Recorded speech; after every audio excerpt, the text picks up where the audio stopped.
'Yn ni'n mynd i droi felly i Ioan y bore yma. Rhyw bythefnos yn ôl i'r sawlodd yma pan o'n i yma ddiwetha ac yn pregethu o lyc.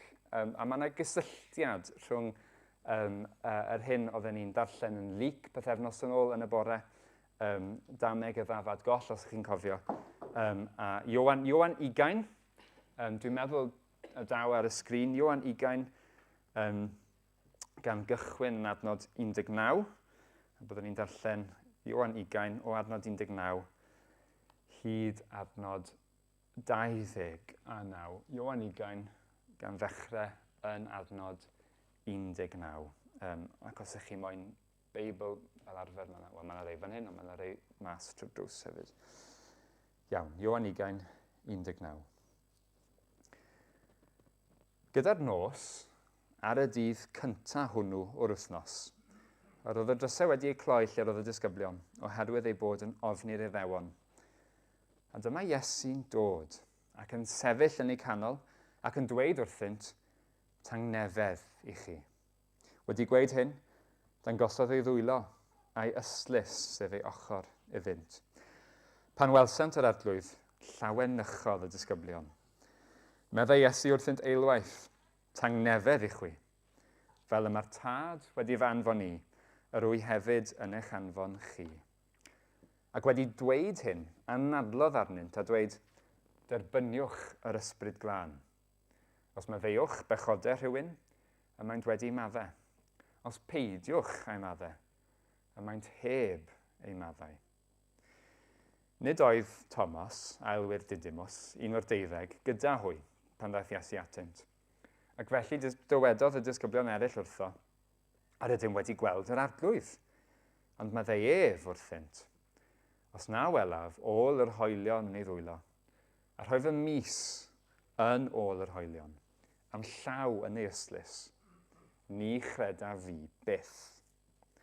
Ac ymhen wythnos, a roedd y disgyblion unwaith eto yn y tŷ, a Thomas gyda hwy. A dyma Iesu'n dod bod y drysau wedi ei cloi, ac yn sefyll yn y canol, a dweud, tangnefedd i chwi. Yna meddai wrth Thomas, estyn dy fus yma, edrych ar fy nwylo, estyn dy law, a'i rhoi yn fy ystlys. A paid â bod yn anghredadyn, bydd yn gredadyn. Atebodd Thomas ef, fy arglwydd am Duw. Dywedodd Iesu wrtho, ai am i ti fy ngweld i, yr wyt ti wedi credu. Gwyn ei byd y rhai agredodd heb iddynt weld. Amen. Iawn. Wel, i ni am ganolbwyntio felly ar y darlleniad yna ac ar rai adnodau yn benodol. Ond dwi am gychwyn fan hyn. Pan o'n i yn iau, gorfodwyd fi fel sawl plentyn arall i ddysgu offeryn, ac oedd mam yn moyn i fi ddysgu piano, ac o'n i ddim yn moyn neud beth oedd mam yn moyn i fi wneud, ac felly dyma fi'n gweud, reit, mi'n neud rhywbeth arall, a'r delyn oedd ar gael yn yr ysgol gyda ni. Ac felly dyma fi yn cychwyn gwersi telyn yn yr ysgol gynradd. Ac wedyn, mae yna fyd, byd y telynau yn bodoli, yn arbennig yma yng Nghymru. Ac yn y byd hwnnw, falle bod rai o'n chi wedi clywed am Delanores Maldwyn, menyw o'r enw Nancy Richards, wedi marw rhyw 70 os dwi'n cofio'n iawn. A mae'n cael ei gweld fel arwres o fewn byd y telynau yng Nghymru. Am sawl rheswm, awn ni ddim ar ôl hynny.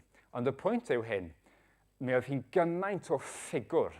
Rhai pobl yn gweud taw hi a chybodd fath o canu'r delyn o fewn cerddoriaeth werin yng Nghymru. Gymaint o ffigwr fel nath hi dreulio degawdau yn addysgu, dysgu pobl eraill i ganu'r delyn. Addysgu cenhedlaeth, mwy nag un cenhedlaeth cyfan o delanorion. Mae yna delanorion heddi, rhai blaenllaw yng Nghymru, sydd wedi dysgu i neu wrth i hi neu wrth ei disgyblion hi. A maen nhw'n gweud, dwi ddim yn ddigon o does dim telyn adre yn ni wrth gwrs, dwi ddim yn ddigon o dilynwr i wybod, ond maen nhw'n dweud bod chi'n gallu nabod ei steil hi yn ei disgyblion. Bod yna fel petai ysgol o delynorion yn dilyn Nancy. Pam ydw i'n sôn am hyn ar ddechrau pregeth?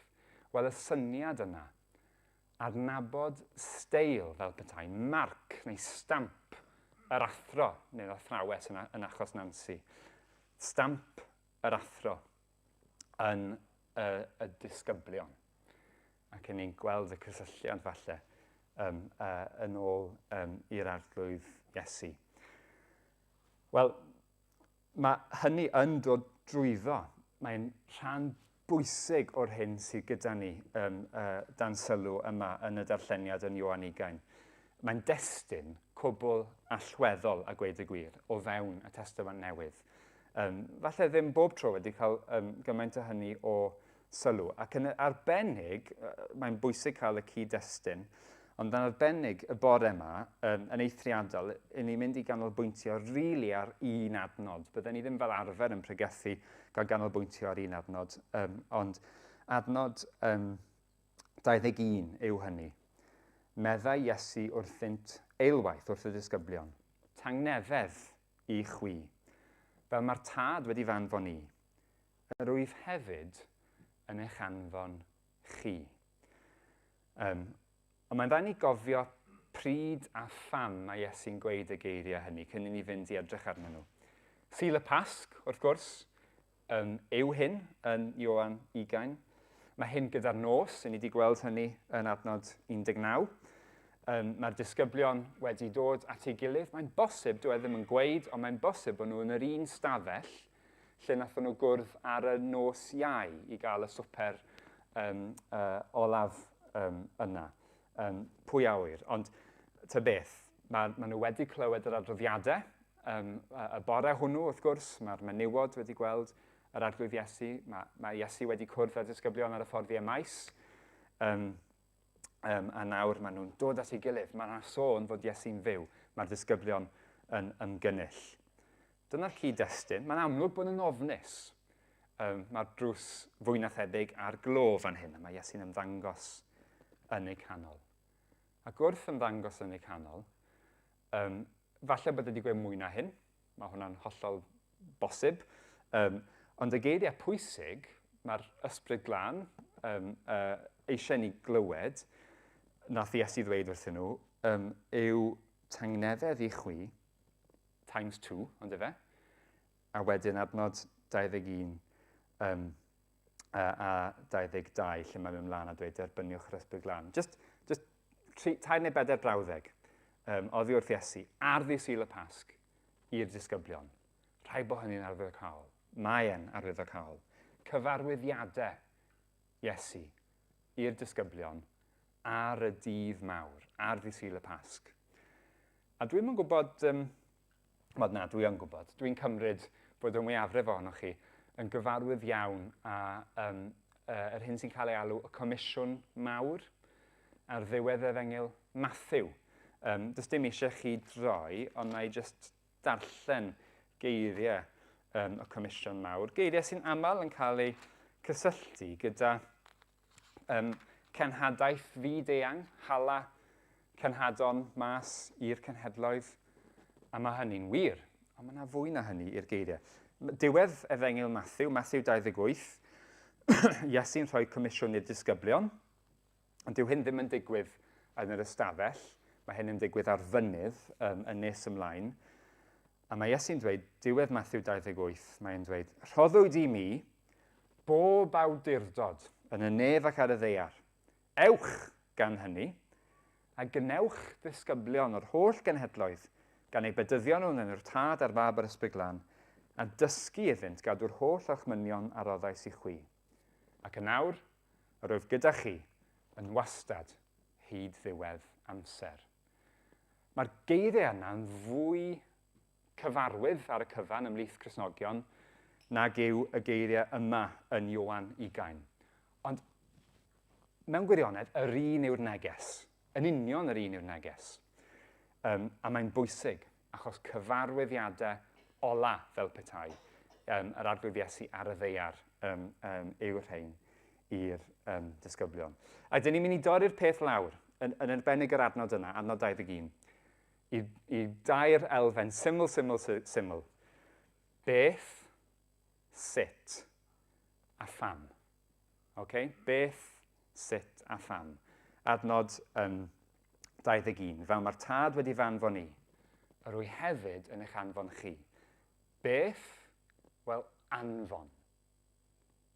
Anfon. Dyna mae'r Iesu'n wneud ar ddydd Sul y Pasg, ac eto ar y diwedd wrth iddo fe, jyst ar fi'n mynd nôl at y tad. Sut? Wel, anfon fel gwnaeth y tad. Fel gwnaeth y tad. Mewn i fanylder yr holl bethau hyn. Ac yn drydydd pam, wel, yn y pen draw, oherwydd heddwch Duw. Byddwn ni'n esbonio hynny mewn munud. Felly, yn gyntaf, beth? Beth sy'n digwydd fan hyn? Tangnefedd i chwi, medda'r arglwydd Iesu. Fel mae'r tad wedi fy anfon i, yr wy fi hefyd yn eich anfon chi. Beth? Anfon. Dyma pwy ydyn ni fel Cristnogion. Ydyn. Sa'n ni'n gofyn i chi beth yw Cristion? Gallech chi ddweud, wel, Cristion yw rhywun sydd wedi achub. Cywir. O, Cristion yw rhywun sydd yn nabod yr arglwydd Iesu Grist. Cywir. Cristion yw rhywun sydd yn nabod y Duw byw. Cywir. Dilynwyr yr arglwydd Iesu, plant ar y gymaint allwn ni ddweud. Cywir, cywir, cywir. Ond hefyd, beth yw Cristion? Pobl sydd wedi ei hanfon mas yw Cristnogion. A mae hwnna'n gallu bod yn her. Achos ein ni'n hoffi teimlo fel Cristnogion, mae bywyd yn ddigon anodd fel Cristion, fel mae heb fod yn Cristion, o ran o ddydd i ddydd. Mae bywyd yn gallu bod yn anodd, a dyn ni'n hoffi teimlo, os dyn ni'n onest, wel, ein ni'n Cristnogion, felly rili, ein ni'n bobl sydd wedi cyrraedd lle saff. Ein ni'n saff gyda'r arglwydd, a mae hwnna'n wir. Ond dyw'r arglwydd ddim am i ni aros, ddim am i ni dreulio'n bywyd just yn y lle saff yna o fod gyda fe. Mae'n anfon y disgyblion i'r byd. Maen nhw'n saff gyda fe, ond mae'n ei anfon nhw i'r byd. A gyda llaw, jyst wrth fynd heibio, wrth iddo fe anfon nhw mas i'r byd, mae hwnna'n gweud wrthyn ni'n syth. Mae hwnna'n profi ni eto yn syth. Dyn nhw ddim o'r byd. Chi ddim yn cael eich anfon i le i chi'n barod yn perthyn. Maen nhw wedi cael eu tynnu mas o'r byd i fod yn ddisgyblion i Iesu. Mewn ffordd, mae yna ystyr fan hyn i fod yn anfon nhw nôl. Okay? Mae hynny'n bwysig i ni ac yn her i ni. Mae yna elfen glir fan hyn o anfon y nôl mas. Mae ein cartre ni gyda Crist. Dyna pam i ni yn gywir i fod i deimlo yn saff achos ein bod ni yn saff. Ond mae am i ni wybod ein bod ni'n saff gyda fe yn ôl mas ymhlith trybini y byd. Mae hyn yn gallu bod yn anodd i ni fel unigolion, wrth gwrs. Ond rhywbeth pwysig i nodi fan hyn yw dyw Iesu fan hyn ddim yn cymryd y disgyblion ar wahân ac yn dweud wrthyn nhw, reit, Ioan, dwi'n dy anfon di mas. Ac yn y blaen, Andreas, dwi'n dy anfon di mas. Mae'n siarad gyda nhw gyda'i gilydd. Mae hwnna'n rhywbeth pwysig i ni gofio. Wrth i ni feddwl, oce, iawn, mae'r arglwydd Iesu'n anfon ni mas. Dwi ddim wastad yn siŵr sut dwi'n teimlo am hynny. Dwi ddim yn siŵr os oes gen i'r nerth neu'r dewrder i hynny. Dwi yna mewn theori, ond yn ymarferol, mae hyn yn anodd. Wel, neges i ni fel corff yw hyn. hefyd. Ie, mae'n gallu bod yn wir i ni fel unigolion, dwi'n yn gweud llai, ond mae'n neges i ni fel corff o Gristnogion. Wnaethoch chi sylweddoli, neu ydych chi'n cofio, yn gynharach, efe Luc 9 yw e? Yn gynharach, mae Iesu'n danfon y disgyblion mas mewn parau. Ydych chi'n cofio pan mae Iesu'n gwneud hynny? Mae yna batrwm fan hyn. I ni fod mas yn y byd, i ni bobl sydd wedi'n hanfon, ond ar y cyfan, y patrwm beiblaidd yw bod hynny'n digwydd gyda'n gilydd.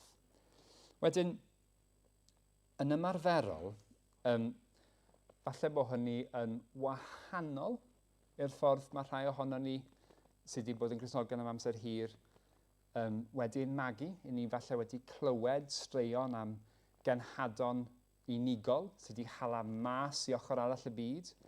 A falle bod hynny yn y cefndir gyda ni. Y syniad fy mod i fel unigolyn wedi fy hala mas i'r ysgol, i'r lle gwaith, i'r stryd.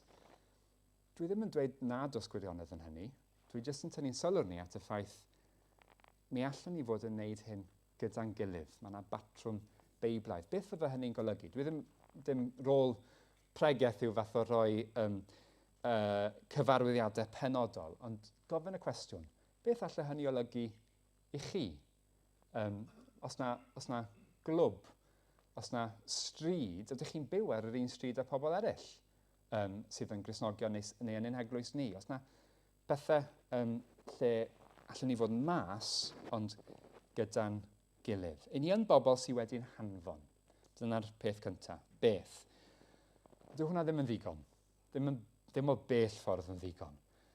Achos wrth i fi ddweud hynny, falle ydych chi'n meddwl, wel, iawn, ond sut mae hyn yn fawr, sut mae hyn i fod i ddigwydd? Sut ydyn ni'n deall hyn yn ein calonau?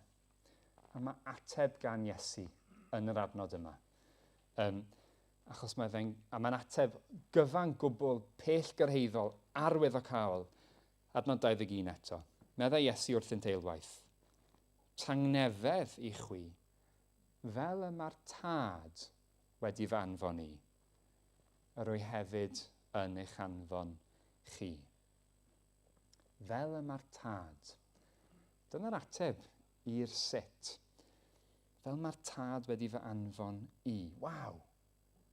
Mae hwnna'n golygu taw model i ni fan hyn yw Crist. Mae wastad eisiau bod yn ofalus wrth ddweud y geiriau hynny. Mae Iesu'n llawer mwy na just model i ni, wrth gwrs. Iesu yw'n meistr ni, a'n iachawdwr ni, mae'n gyfan gwbl unigryw. Ond, o fewn y ffaith bod ni wedi cael ein hanfon, mae'r adnod yma, a adnod eraill hefyd yn gwbl glir, y ni wedi cael ein anfon yn yr un ffordd, ni wedi cael ein hanfon gan Grist yn yr un ffordd, a nath y tad anfon y mab. Y mab, Iesu Grist, yw ein model ni o genhadaeth. Mae hwnna'n hala ni ofyn, wel siwt dath Crist te? Ym mha ffordd nath y tad anfon y mab? Ac falle bydd rhai ohonoch chi'n syth yn dechrau meddwl am adnod y buon ni yn edrych, neu testyn buon ni'n edrych arno ddim yn hir yn ôl yn y grwpiau cymdeithas yn Philippiaid. Chi'n cofio yn Philippiaid 2, mi am ddarllen yr adnodau eto. Philippiaid 2, adnod 5. Amlygwch yn eich plith eich hunain, yr agwedd meddwl honno sydd yn wir yn eiddo i chi yng Nghrist Iesu. Ei fod ar ffurf Duw, ni chyfrifodd fod cyddoldeb â Duw yn beth i'w gipio, hynny yw i ddal gafel ynddo, ond fe'i gwacaodd ei hun gan gymryd ffurf ceithwas a dod ar wedd ddynol. O'i gael ar ddull dyn, fe'i darostyngodd ei hun, gan fod yn efydd hyd angau. Ie, angau ar groes. Paul fan hyn yn dweud yn union yr un peth, ac yn ateb ein cwestiwn ni. Y ffordd nath yr arglwydd Iesu ddod oedd trwy darostwng ei hun, gwneud ei hunan yn isel. cyfan gwbl wylaidd. Doedd dim angen i Iesu fod yn wylaidd. Fe yw'r gorucha o'r gorucha. Fe fydd y gorucha o'r goruchaf. A'r un sy'n fwyaf uchel uwch ben pob dim, pob pwer yn yr holl fydysawd, fe yw'r un sy'n dod lawr, fel mae Paul yn dweud, ar ffurf ceithwas. Fel oedd y Pharisïaid yn dweud, mae e'n dod, mae'n treulio amser, fel welson ni yn Luc, mae'n treulio amser gyda phobl brwnt. Mae'n dod lle ucha i waelod cymdeithas. Mae'n dod fel un ohono ni. Ond wrth wneud hynny, wrth gwrs yn aros yn fe ei hunan. Dwi ddim yn cael ei lygru. Chi'n gweld hynny? Mae'n aros yn fe, mae'n cadw ei hunaniaeth. Mae'n mynd o'r grys uchaf gyda ni ysgol yma yn ddiweddar yn dod gyda Hywel yn pregethu, o'r rhys ucha i'r rhys isa, ond mae'n aros fe ei hunan. Chi'n gweld y patrwm yna i ni? Ein ni'n cael ein hala mas. Ein ni fod fel Iesu i fod yn fodlon i fynd i'r llefydd sydd yn anodd ac yn heriol yn ein cymdeithas, ond i aros yn glir yn ni'n hunan. Yn ni'n hunan fel Cristnogion. Dyna pwy ydyn ni.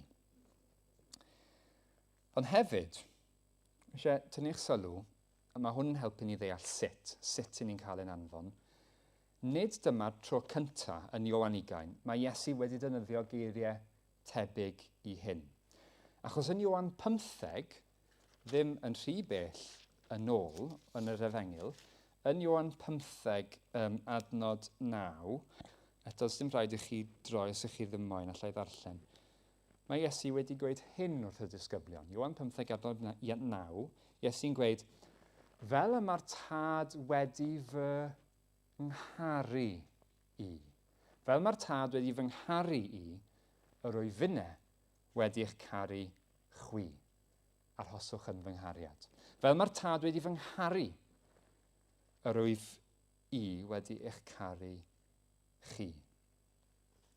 Yn union yr un ffurf o eiriau. Mae hynny yn fwriadol. Mae'n bwrpasol. I ni fod i ddarllen Efengyl Ioan, i ni fod i gyrraedd y rhan yma, fel mae'r tad wedi fy anfon i, yr wy'n eich anfon chi, ac i ni fod i fel, mae hwnna'n atgoffa fi o rhywbeth. Iesu'n gweud, fel mae'r tad wedi fy ngharu i, rwy'n eich caru chi. Mae yna gysylltiad rhwng y ddau beth, ac yn aml, i ni'n gallu colli y cysylltiadau bach hyn, sydd yna yn bwrpasol o fewn gair Duw. Mae yna batrwm, achos nid just hala ni, nid ein hanfon ni, i wneud tasg mae Iesu'n wneud yn Ioan 20. Digon hawdd i fi drial o leia adre gyda'r plant i ddweud cer i nôl hyn llall neu beth bynnag. Just hala neu tasg a der yn ôl gyda fe. Ond y gwir amdani yw, dwi eisiau nhw i fyddhau i fi, fy mhlant nawr, wrth i fi ofyn iddyn nhw wneud tasg. Oherwydd fi wedi rhoi'r cyfarwyddyd yna iddyn nhw o fewn cyd-destun fy mod i'n dad iddyn nhw, bod nhw'n gwybod dwi'n eu caru nhw. Bod hwnna'n wir hyd yn oed os ydyn nhw, quote unquote, yn methu yn y dasg. Bydd y dasg ddim fel petai yn newid hynny. Mae'r gymhariaeth yn rhannol, ddim yn berffaith o gwbl.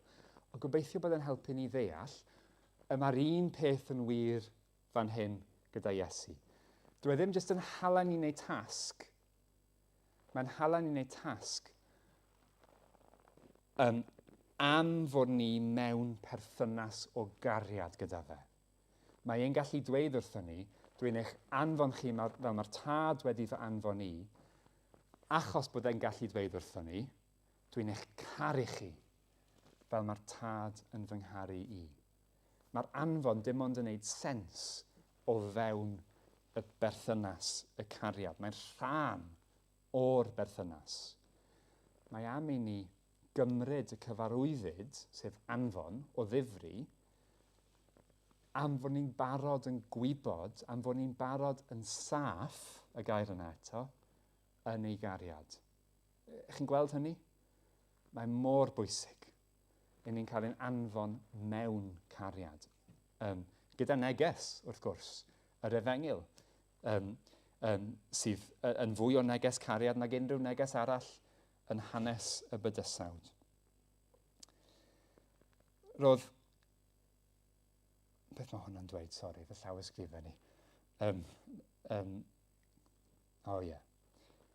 Hynny yw, be mae'n golygu bod ni wedi cael ein anfon fel mae'r mab wedi cael ei anfon? Wel, roedd Iesu yn bles i gyflawni ewyllys y tad. Achos y cariad yna, roedd e eisiau gwneud hynny. Roedd e'n bles i gyflawni ewyllys y tad. A mae am i ni ddod yr un ffordd o feddwl, o fod yn bles o fod yn bobl sydd wedi'n hanfon. Eto, dwi'n gwybod wrth ddweud hynny, mae hwnna'n her, mae hwnna'n weithiau'n gallu bod yn anodd iawn i ni fel Cristnogion. Dyw ein iechydwriaeth ni ddim yn ddibynnol ar bod ni'n gallu dweud yn onest, dwi'n bles fod yr arglwydd wedi fanfon ni. That's not how it works. Ond mae yna rhywbeth yma, os yw e'n anodd i ni siarad amdano, i ni ymgodymu, hynny yw, i ni reslo gyda fe, gyda'n gilydd ac mewn gweddi, achos mae'n wir. A mae'n dda yn y pen draw. So beth eto, be mae hwn yn golygu yn ymarferol? Wel, falle i rai ohono ni. Falle bod e'n golygu o ddydd i ddydd, y fori, di llun, yn bod ni yn gweithio rhywle sydd yn anodd. I ni ddim yn y swydd, neu yn y dosbarth, neu beth bynnag, i ni am fod ynddo fe. I ni'n teimlo, nid fel hyn, ond ni wedi dychmygu y bydde fy mywyd i. Falle bod ni yng nghanol ar hyn o bryd pobl anifyr ac anodd i weithio gyda nhw, neu'n byw rhywle gyda chymdogion anodd ac anifyr. Wi yn y lle anghywir i ni'n gallu mynd yn gyflym iawn i deimlo, ond i ni. Wel, meddyliwch. Mi allan arglwydd Iesu, pe bai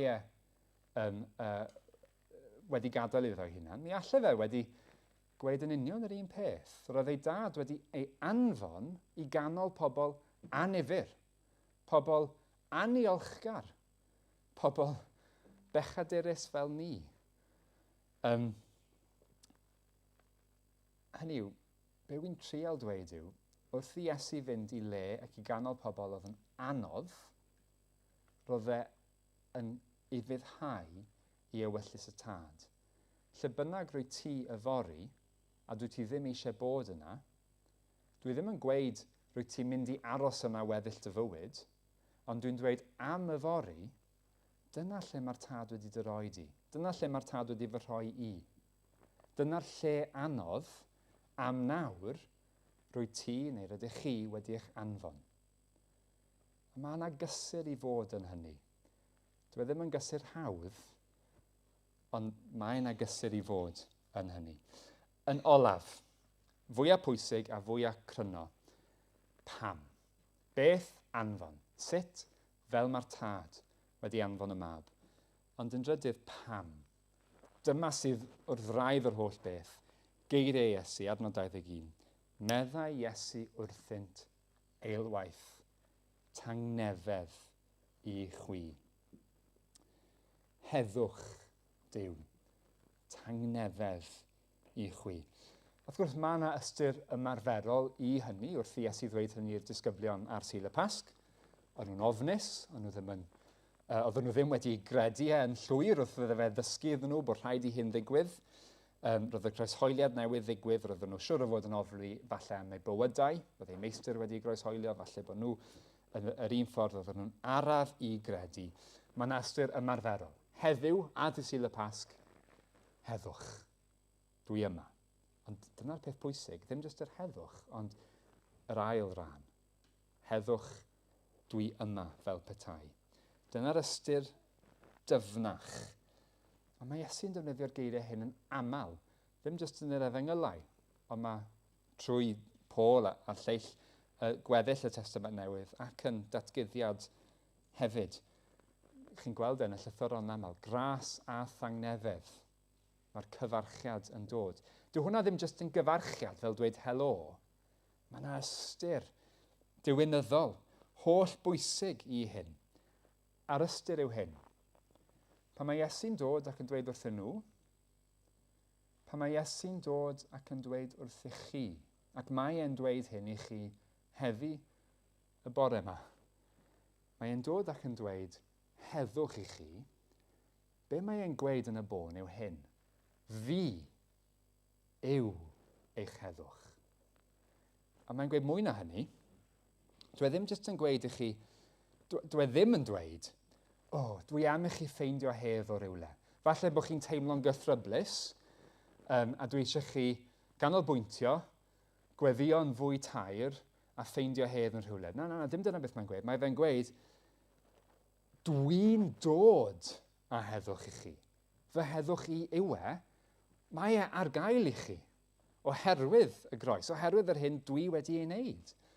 A dwi ddim jyst yn gweud, fi yw eich heddwch chi heddiw.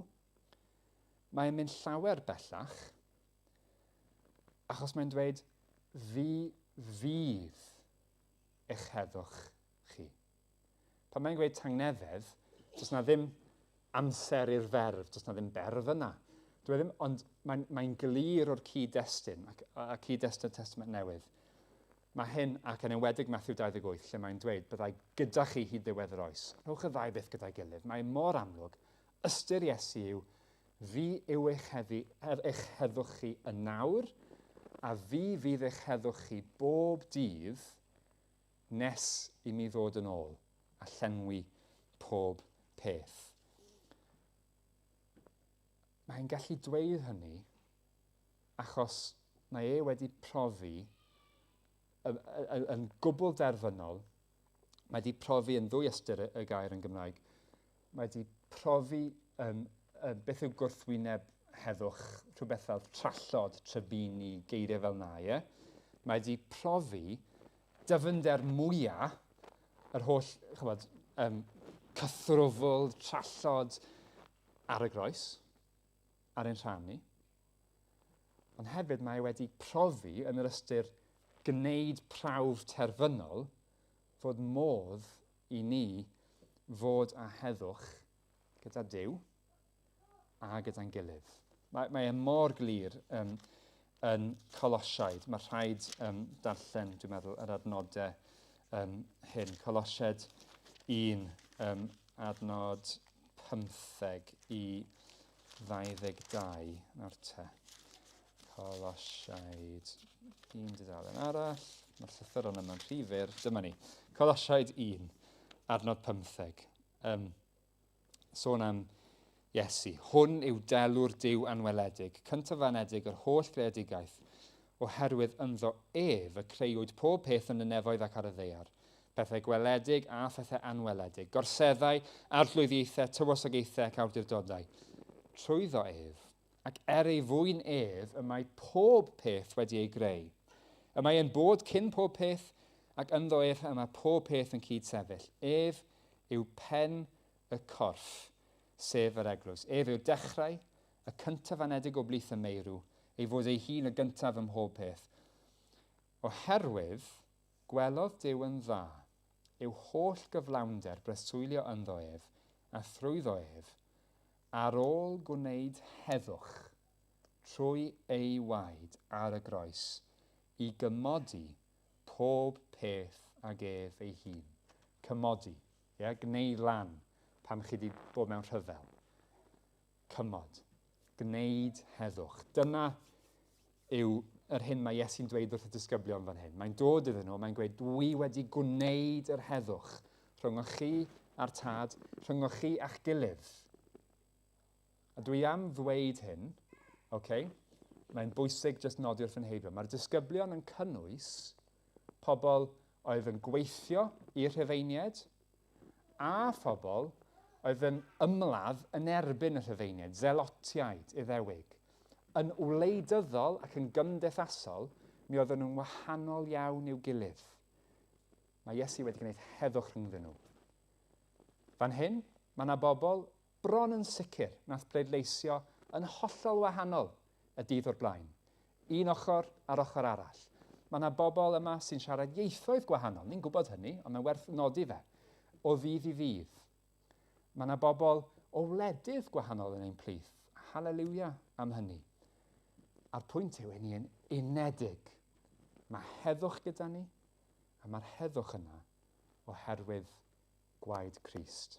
Dwi ddim yn beth naturiol. Mae'n beth gorywch naturiol. Mae'n beth i drysori. Mae'n beth i ddiolch ac i weithio arno. Fe yw eu heddwch nhw ac ein heddwch ni. Fe fydd eu heddwch nhw a'n heddwch ni wrth i ni gael ein hanfon allan.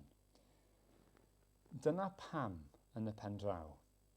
Achos am mai neges heddwch yw'r Efengyl, neges yw'r newyddion da sy'n dweud mae yna ffordd i chi gael heddwch gyda Duw. A trwy hynny, gael heddwch yn eich eneidiau. Trwy hynny, gael heddwch gyda pobl eraill. Ffordd heddwch yw'r ffordd nath Crist agor.